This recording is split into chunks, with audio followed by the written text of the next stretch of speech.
오늘 우리는 디모데후서 3장 14절로 17절까지 말씀을 통해서 교사의 사명, 배우고 확신한 일에 거하라 라고 하는 주제로 함께 은혜를 나누기를 원합니다.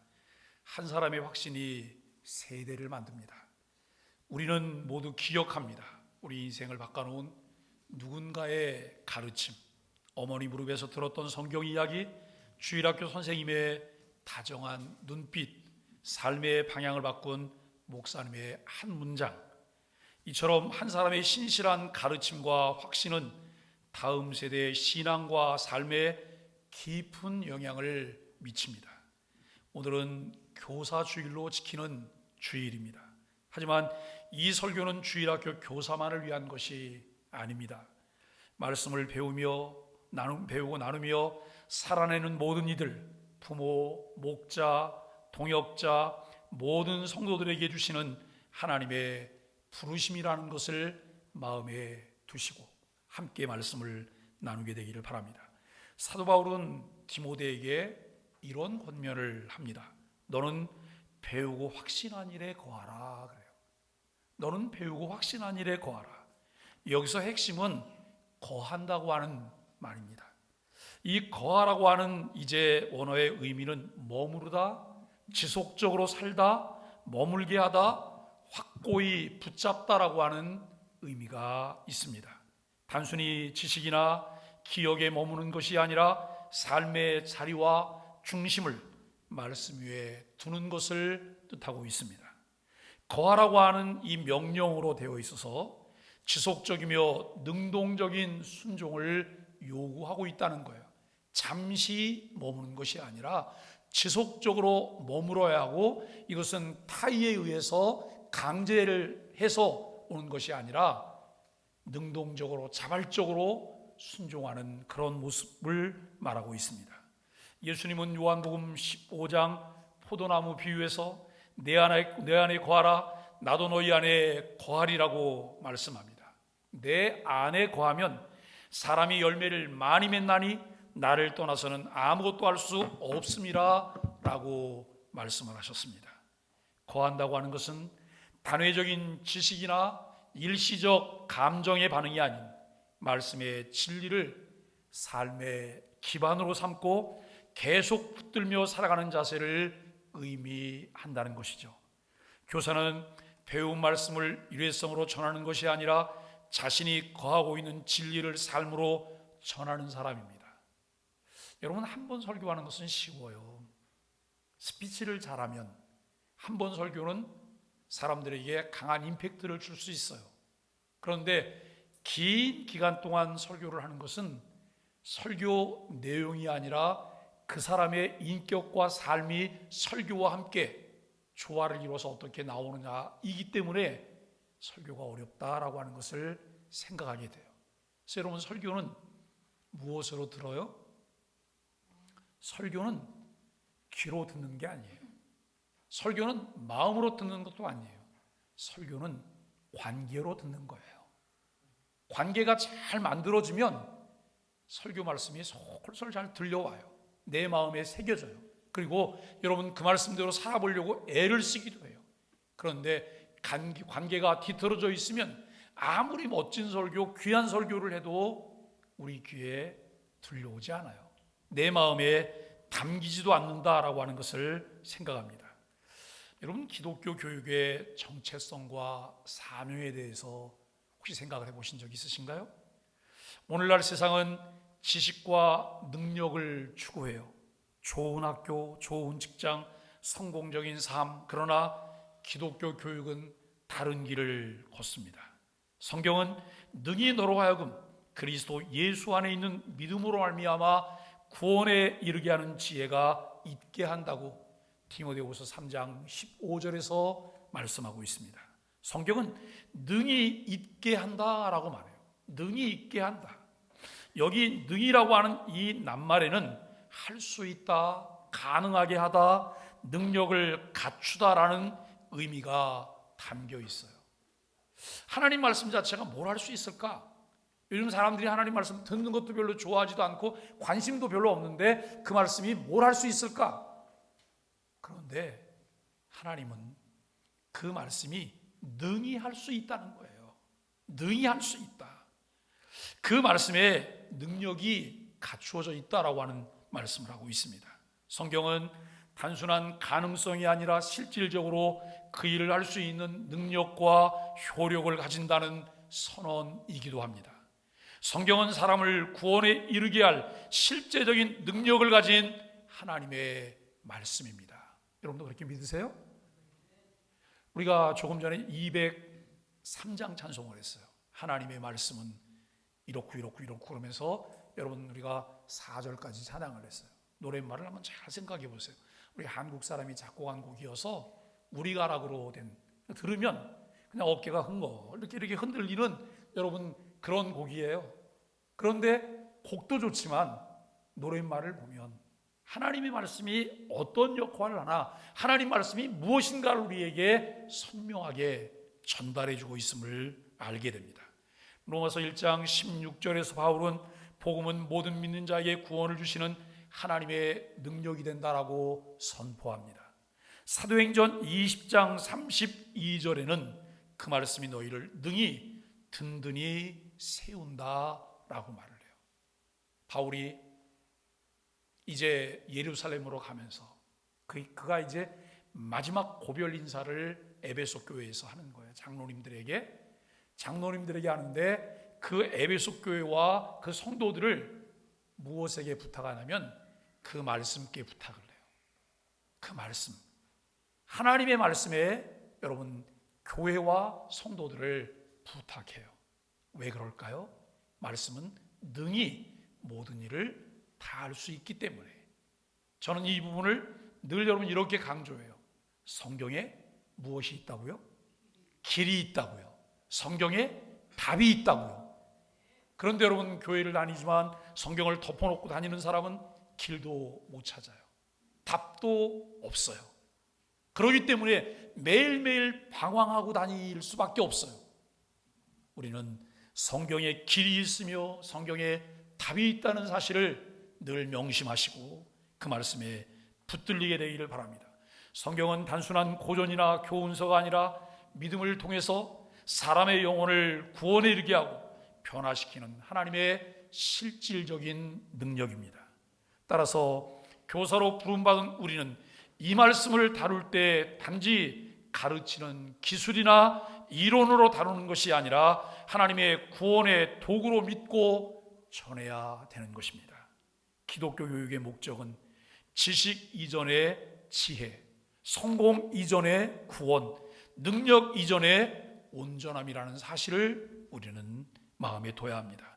정보를 전달하는 것이 아니라 진리를 새기고 삶을 변화시키는 일인 것을 알게 됩니다. 지식인보다 제자, 기능적 인간보다 그리스도를 닮은 사람을 세우는 일, 이것이 바로 교회 교육의 정체성일 뿐만 아니라 교사들에게 주어진 사명임을 알게 됩니다. 그 사명은 단순한 교육을 넘어서 하나님의 말씀을 통해 생명을 살리는 일입니다. 배우고 확신한 일에 거할 때 말씀은 제자를 온전하게 한다고 하는 것을 말씀합니다. 오늘 우리가 첫 번째로 생각할 수 있는 것은 15절에서 말씀은 구원의 길로 인도합니다. 성경은 단순한 책이 아닙니다. 능히 구원에 이르는 지혜가 있게 합니다. 곧 말씀은 생명을 살리고 믿음을 낳는 능력이라는 사실을 깨닫게 됩니다. 말씀을 가르치는 교사는 이 생명의 통로가 되는 사람입니다. 예수님을 만나도록 인도하는 가교가 되는 것이 교사의 역할입니다. 둘째 16절에서 말씀은 교사의 권위와 기준임을 말씀하고 있습니다. 모든 성경은 하나님의 감동으로 된 것이다 라고 말을 해요. 여러분 성경이 1189장이에요. 혹시 교회를 다니면서 성경을 한 번은 좀 읽어봤겠죠? 목사님 제가 교회를 40년 다녔는데요. 그러면 체계적으로 성경을 창세기부터 요한계시록까지 한 번은 읽어보셨나요? 그런데 안 읽어본 분들이 많으세요. 그냥 주일날 교회 왔다가 집에 가면 성경 찬송을 이렇게 잘 모셔둬요. 왜냐하면 가보니까 때 타면 안 되고 누가 손대면 안 되고 잘 모셔둬요. 근데 한 주 내내 이 손도 안 돼서 주일날 오려고 보니까 책 위에 먼지가 쏙 쌓여있어요. 그래서 후 하고 이런 신자를 후뽕신자라고 말하는 거예요. 근데 우리 중에는 후뽕신자가 생각보다 많으세요. 일주일 내내 성경 한번 안 들춰보는 거예요. 우리는 모든 성경이 하나님의 감동으로 냈다고 말해요. 1189장, 여러분 이 66권의 성경이 기록된 기간을 보면 약 1600년에 걸쳐서 성경이 기록됐어요. 저자는 36명에서 40명 정도가 여러분 이 성경을 기록하는 일에 참여를 했어요. 그런데 1600년이면 얼마나 긴 세월이에요. 그럼에도 불구하고 성경은 통일성이 있어요. 통일성. 성경에는 다양성이 있고 통일성이 있습니다. 이 36명에서 40명이 되는 성경 기록자들을 하나님께서 사용하셔서 그들에게 감동 주시고 그들이 처했던 상황이나 그들의 직업이나 또 그들이 사용하고 있는 언어들이나 이런 것들을 사용하셔서 성경을 기록하게 하셨어요. 단순히 그 기록자들을 기계로 하나님이 사용했던 것이 아니에요. 하나님은 이 성경 가운데 그의 감동을 통해서 그들로 하여금 하나님 말씀을 기록하게 하셨어요. 성경의 주제는 무엇일까요? 예수 그리스도예요. 하나님의 나라, 하나님의 주권, 창세기부터 요한계시록까지가 여러분 그와 같은 것들을 우리에게 말씀하고 있음을 알게 됩니다. 교사는 자기 말로 가르치지 않습니다. 하나님의 말씀을 대언하는 자입니다. 그 말씀은 교육의 본질과 방향을 제시합니다. 우리는 여러분 이 교훈이라고 하는 것을 한번 생각해 보세요. 교훈, 그리고 책망, 바르게 함, 의로 교육함, 이런 부분들을 보게 되는데 무엇이 옳은지를 알려주는 교훈이 성경에 있어요. 성경은 잘못을 밝혀주는 책망도 있습니다. 다시 바로 잡아주는 바르게 함도 있습니다. 하나님 앞에서 올바른 삶으로 인도하는 의로 교육함이 성경에 있다고 하는 것을 알게 됩니다. 이 말씀 없이 가르친다면 그 교육은 껍데기뿐인 지식에 불과함을 우리가 알아야 합니다. 여러분, 세 번째로 17절 말씀은 선한 일을 위한 능력을 갖추게 한다라고 이야기를 해요. 이는 하나님의 사람으로 온전하게 하며 모든 선한 일을 행할 능력을 갖추게 하려 함이라 라고 말씀하고 있습니다. 말씀은 우리를 온전하게, 즉 균형 있게 성숙한 사람으로 자라게 해요. 왜 균형 있고 성숙한 사람으로 자라게 할까요? 무엇을 위해서 그렇게 할까요? 하나님은 하나님의 나라를 이루시려고요. 하나님의 나라를 이루게 하시려고 하나님이 그런 일을 하고 계세요. 그래서 여러분 그 결과로 모든 선한 일을 감당할 능력을 갖추게 하셨다라고 하는 것을 알게 됩니다. 에베소서 2장 10절 말씀에 보니까 이 말씀 가운데 이렇게 말씀해요. 우리는 그가 만드신 나라 그리스도 예수 안에서 선한 일을 위하여 지으심을 받은 자니 라고 말을 해요. 에베소서 2장 8절과 9절에서는 우리가 행위로 구원받은 것이 아니래요. 믿음으로 구원받았대요. 그런데 그 믿음조차도 내 의지가 아니래요. 그 믿음은 무엇을 통해 내게 주어진 거예요? 은혜로 말미암아 그래요. 하나님이 주신 은혜에 의해서 내가 믿게 된 거예요. 그 믿음을 통해서 내가 구원을 받았어요. 하나님께서 처음 사람 아담과 하와를 만드셨지만 그들이 불순종함으로 에덴 동산에서 쫓겨나게 됐고 죄 아래서 그들은 살게 돼요. 하나님과의 영적인 관계가 깨어진 상태에서 살게 돼요. 여러분, 이 깨어진 상태에서 여러분 이들이 매일매일 느끼게 되는 중압감들이 있어요. 그것이 무엇이냐면 죄에 대한 책임이에요. 그리고 죄에 대한 오염이에요. 죄에 대한 책임과 죄에 대한 오염이 그의 마음을 힘들게 했고 괴롭혔고 그리고 매일매일 죄 가운데서 또 다른 죄를 짓는 이런 삶을 살게 했음을 알게 돼요. 그런데 하나님께서 아들 예수 그리스도를 우리에게 보내주심으로 잃어버린 하나님의 형상을 회복하게 하시고 우리로 하여금 구원받은 하나님의 자녀가 되게 하세요.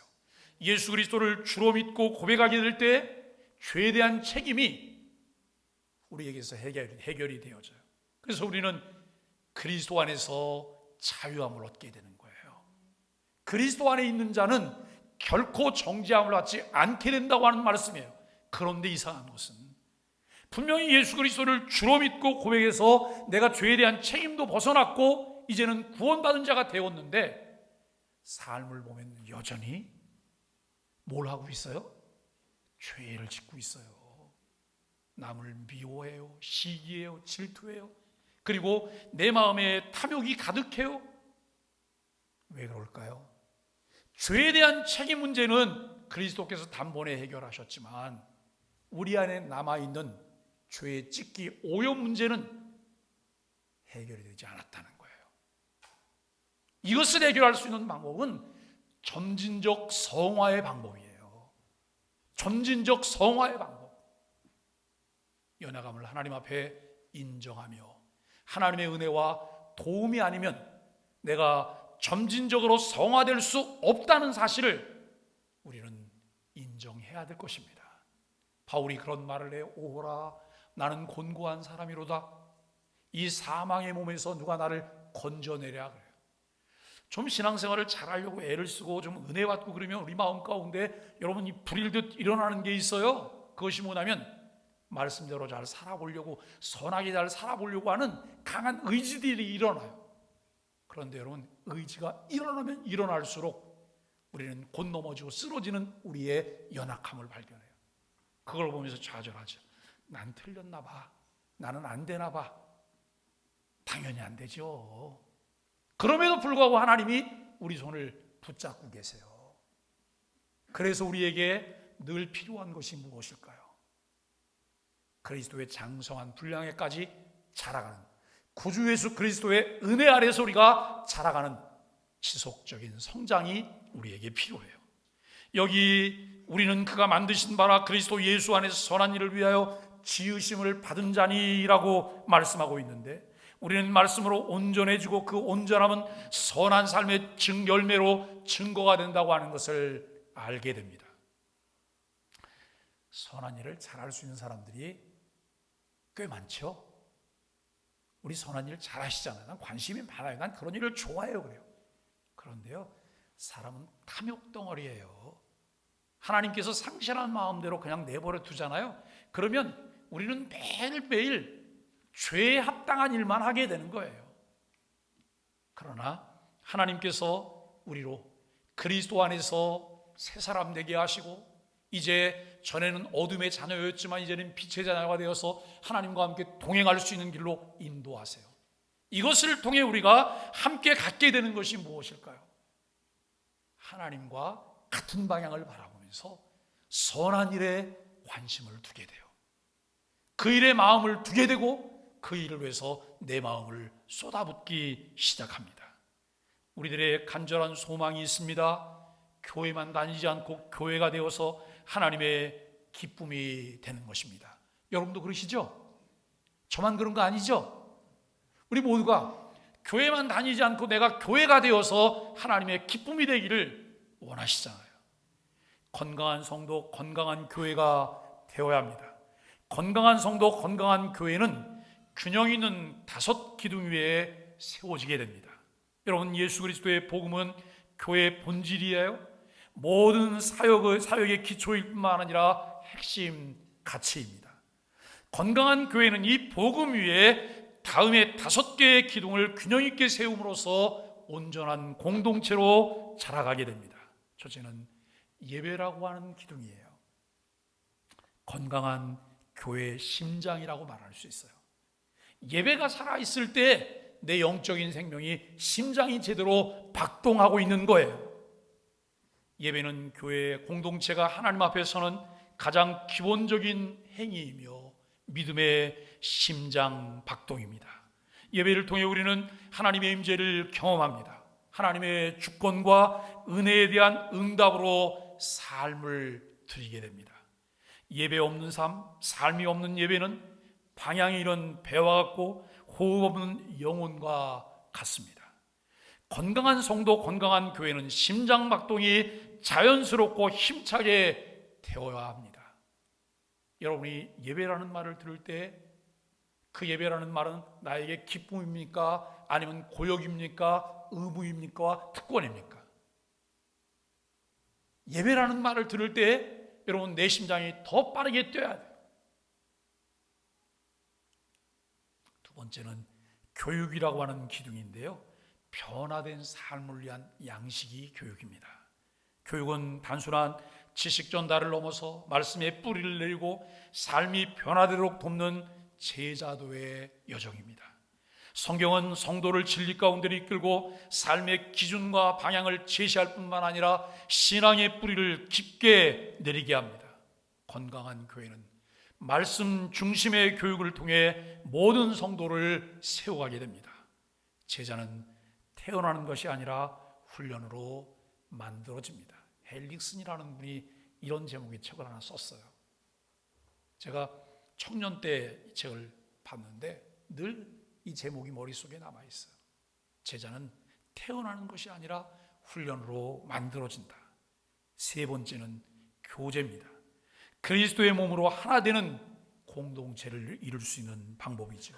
교제는 성도가 하나님의 가족으로 살아가는 방식입니다.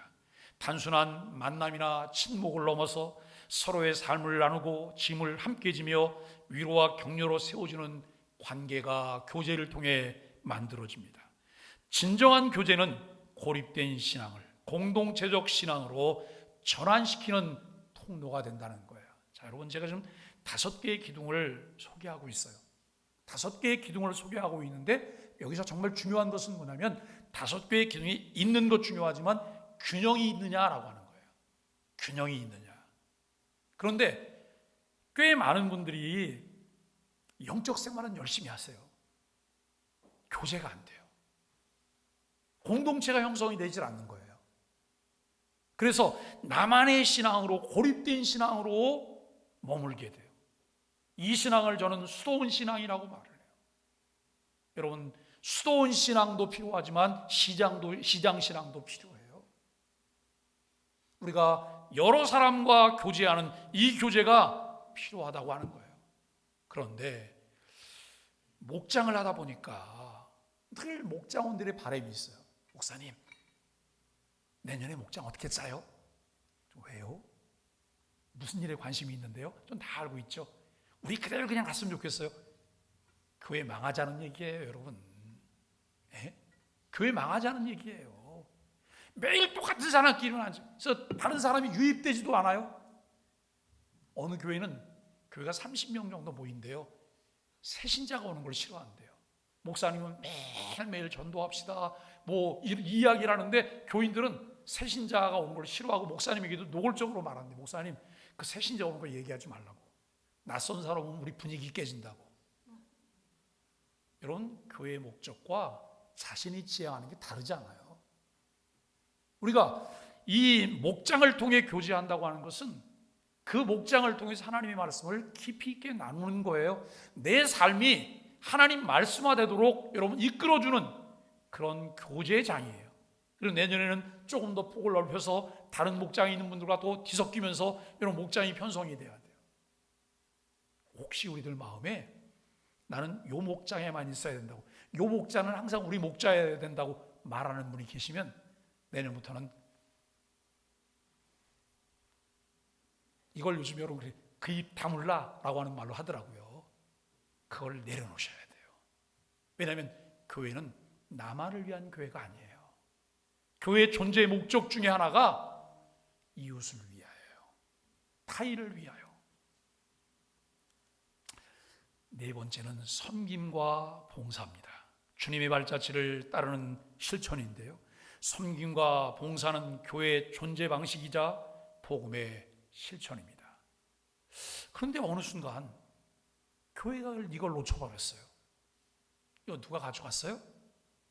세상에서 가져갔어요. 요즘 세상 사람들이 훨씬 더 봉사를 많이 해요. 얼마나 열심히 봉사하는지 몰라요. 교회는 어떻게 하면 안 할까 이렇게 생각하고 다니세요. 제가 아는 어느 교회가 주일날 점심 식사하는 인원이 500명이래요. 교인이 훨씬 많은 거죠. 그런데 봉사는 주로 60대 분들이 다 하신대요. 60대. 왜 60대 분들이 하시는 거예요? 60대가 넘어 70대 이상은 어르신이니까 예우하느라고 주방에 안 들어오시게 하는 거예요. 그런데 50대 밑에는 그 내일 아니라고 생각하고 그냥 밥만 먹고 가는 거예요. 그래서 60대 분들이 주방 봉사를 하고 나면 그 다음에 손목도 고장이 나고 몸살도 나고 며칠 막 알아눕고 그런대요. 그런데 의외로 이게 또 빨리 돌아온다는, 아니 밥 먹는 인원이 500명이면 1년에 한두 번 정도 돌아와야지 맞는 거예요. 근데 한 달에 한 번씩 돌아오는 거예요. 왜요? 하는 사람만 하는 거잖아요. 하는 사람. 밥 먹는 사람 따로 있고 봉사하는 사람 따로 있는 거예요.